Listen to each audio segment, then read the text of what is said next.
Welcome to How You Livin', a transformative podcast featuring best-selling author, inspirational speaker, and minister, Dr. Rick Rigsby. And now, Dr. Rick.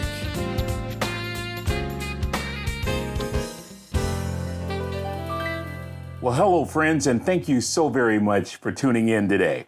I want to talk to you about cleansing, more specifically, mental cleansing. Now, we love cleansing our physical bodies. We love the incredible benefits and the refreshing and invigorating feeling associated with cleansing, whether it's taking a bath or a shower, being in a steam room, or being in a jacuzzi, or how about jumping in a swimming pool, or even better, just running and taking a leap into a lake on a hot summer day. Oh, my friends, it's so restoring and relaxing. I get revived just thinking about it, right? But I'm not talking about a physical cleanse. I'm talking about a mental cleanse, a cleansing of the soul, if you will. Now, why is this so important? I want you to think about something. Think about our daily intake of data. Think about all the incoming bits of information that we digest on a daily basis. What we hear, what we see, what we say, responses to what we do, sights and sounds. I mean, just think about the news streams and feeds on a daily basis, from murders to natural disasters. Now think about conversations that you have every day and how many of those conversations can be rather challenging. Think about all the stressful activities that you're involved in. Think about the rejections and the denials that you receive or that you give. Think about all the ugly comments that you hear, that you receive, perhaps even that you might give. Think about all that junk, all that stuff. You know, I have to confess something to you.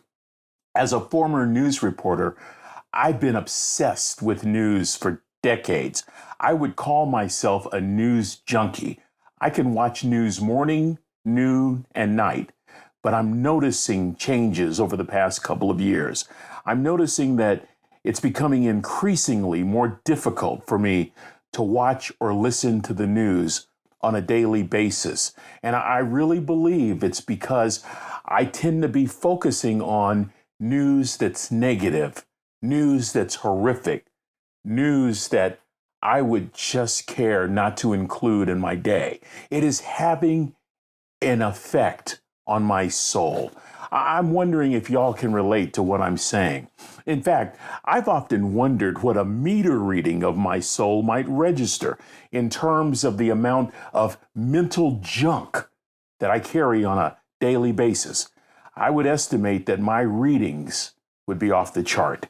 I know, because of the headaches that I get, because of the muscle tension that I feel, because of the fatigue that I encounter, and the constant stress that I carry.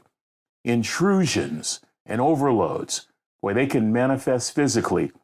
And if you don't have an outlet, you can be in trouble in a hurry. I think this day and age, the overload can give even the most disciplined workout person among us the fight of a lifetime. And all these impulses that compete for our constant attention, they're just overwhelming unless there's a release. Now, I'm grateful that I have a couple of releases, as I'm sure you folks do as well. I enjoy sitting on my back patio, watching the birds every chance I get. My favorite is the mourning dove, which is oblivious to all activity around it, which makes it prey for predators, but that's a topic for another podcast. I like breathing and stretching, the things I learn from my yoga classes. I like biking, and I love playing golf. But I'm discovering a new release valve, something that I have never considered until recently, something that has really been recharging and restoring my soul, something that is transforming my life. It encourages peace and invites a soothing kind of calm. It's a daily mental cleanse. Now, I'm not talking about fasting television or fasting radio. This is different. I'm not talking about going low tech and cutting out social media for a few hours or a few days. This is different.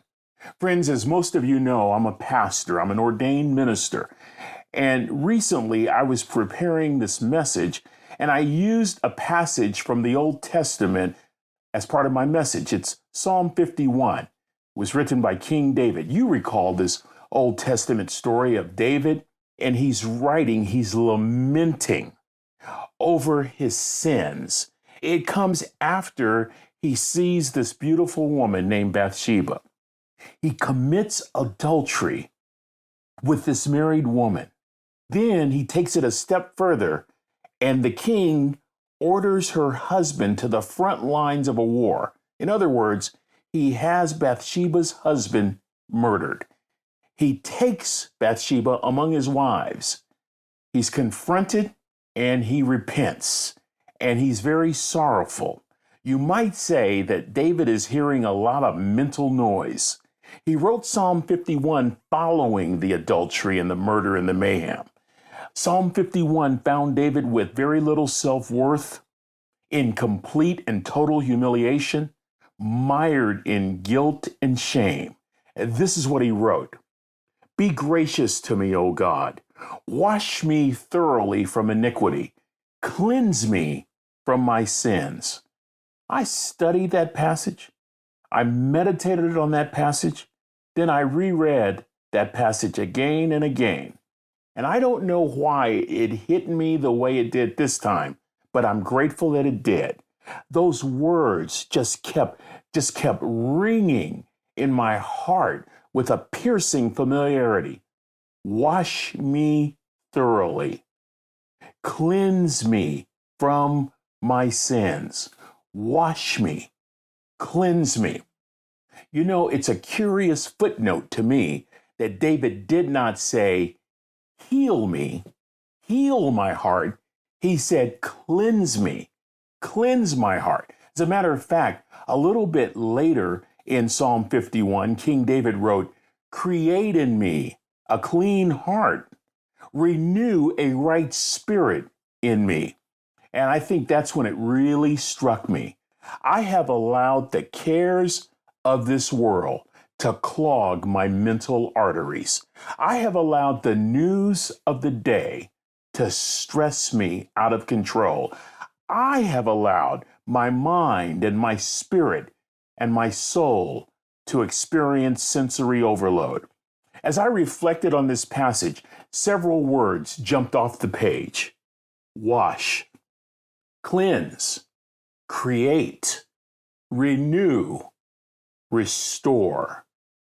I began to consider the inextricable connection between water and renewal, between water and restoration, between water and creating, between water and cleansing, mental cleansing. You see, friends, mental cleansing is about renewal. It's about restoration. It's about transformation. Mental cleansing, water. It's got me thinking lately about the properties of cleansing. I mean, I can even go back to when our 4 boys were toddlers and they would run in the house seemingly daily with scrapes and scratches and cuts. I can remember they would run right past me to Mom. Dad, you can't help on this one. And Mom would cleanse the wound so that it would heal properly. The properties of cleansing. I think now about where I feel the most relaxed when it comes to writing books. And it's when I'm near water. It's when I can enjoy the water. In fact, all I have to do is see water and it cleanses and relaxes. And apparently I'm not alone. Experts say we feel more relaxed by looking at water on a biological level. Seeing or hearing the soothing sounds of moving water triggers a response in our brains that induces a flood of neurochemicals. These chemicals increase blood flow to the brain and to the heart, which induces relaxation. I recently came across a book that shares the theory of the blue mind. Marine biologist Wallace Nichols wrote the book on water and its healing powers. The book has the longest title I have ever heard of, but here goes. Are you ready? Blue Mind, the surpassing science that shows how being near, in, on, or underwater can make you happier, healthier, more connected, and better at what you do. I need some water right now just to calm down. But this book is so insightful. Wallace Nichols shares these proven benefits of water. In the book, he explains that just looking at water, just being near water, being in water, reduces our stress, decreases our anxiety, while increasing our happiness. Our heart rate lowers. We become more calm. And overall, we feel so much better. He calls this the blue mind effect and says it's a response that we see when we see water. It's a response that we experience when we experience water. I'm talking about the power of water. Health and wellness experts tell us that the physical benefits of a cleanse improves our energy, increases our stamina, even improves our digestive system.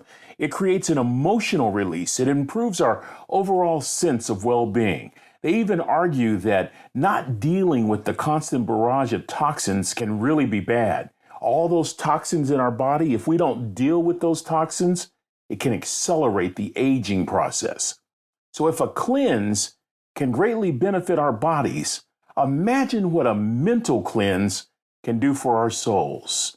I'm talking about increased clarity, coping better, loving ourselves, forgiving ourselves, listening to those creative voices inside of us, exploring our entrepreneurial self, reimagining solutions to a problem, entertaining thoughts of wholeness, of not just physical wholeness, but mental wholeness, spiritual wholeness. Experts say we ought to give our bodies a break from the toxins. I think we ought to give our souls a break too. So, in addition to stretching, in addition to riding my bike and playing golf, I'm checking in daily for a mental cleanse. Friends, work this to fit your lifestyle. Do this in a way that fits your belief system. For me, it's reading the Word of God and allowing the Holy Scriptures to cleanse my soul. When I mental cleanse, I can literally feel the junk and the dirt falling off me. I can feel the calluses coming off my heart. My spirit is renewed. My soul is restored. My equilibrium is recalibrated. Just a few minutes every day seems to transform me from the inside out. Cleansing. Such a simple thing, but the results are life-changing. I've often wondered why I've always felt rejuvenated after jumping in a cool lake or splashing about in a pool or just even looking at water. There is something about water that offers us life and healing and restoration. So, why not try a mental cleanse this week? You may find it just as useful as a juice cleanse. Well, friends, that's going to do it for this episode. Until we meet again, this is Dr. Rick, asking the most important question I can ask. How you living? Are you ready to make an impact in your world right now? Do you want to stop existing and start living your best life right now? Dr. Rick wants to give you the first chapter of his best-selling book, Lessons from a Third Grade Dropout, absolutely free. Just go to www.rickrigsby.com/free gift to get the print or audiobook right now. This is thepodcastfactory.com.